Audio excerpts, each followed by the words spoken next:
When I was young, my family often spent the summer in the countryside. We visited the same town so frequent that we were more like parts of the community than casual guests.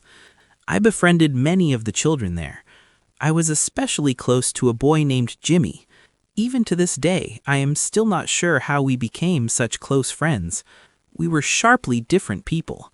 He was a free spirit who liked to do things I wouldn't even dare say. I was a quiet and stubborn person who was often trapped adhering to conventions. Maybe because our personalities so sharply contrasted that we found redeeming qualities in each other. During the day, Jimmy and I, together with other town kids, played hide and seek in the sunflower field.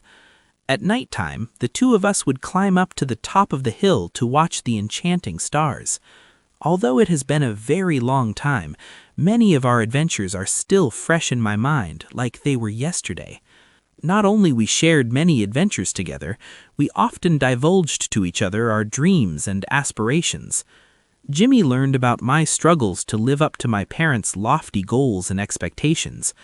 I learned how he had always wanted to leave this monotonous town. He dreamed of an exciting city life and aspired to become a pilot. It was strange how I was the one who felt emotional listening to what he had to say, and I supposed to be the more stoic of the two. When I broke the news that my family was about to move to another region and will no longer return to the town, Jimmy was noticeably sad. He told me to wait for him at the sunflower field. He showed up 2 hours later with a note in his hand. Jimmy gave me the note and smiled.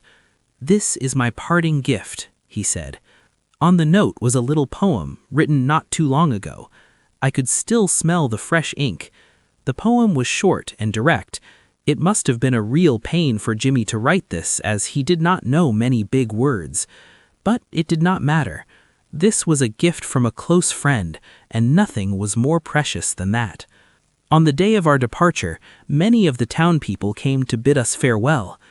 Jimmy was not among them, however. I guess it was too sad for him to see us leaving. As the bus was departing, a sudden bell sound interrupted my train of thoughts. I recognized right away when I heard the sound that Jimmy was here following our trail. I opened the bus window and saw Jimmy chasing our bus on his rusty bike. When he saw me, he waved his hands unswervingly. I found myself sobbing a bit. If there ever was a moment when one is allowed to be emotional, this would be one. He followed our bus for a very long time, until he could no longer keep up. That was the very last time I saw Jimmy.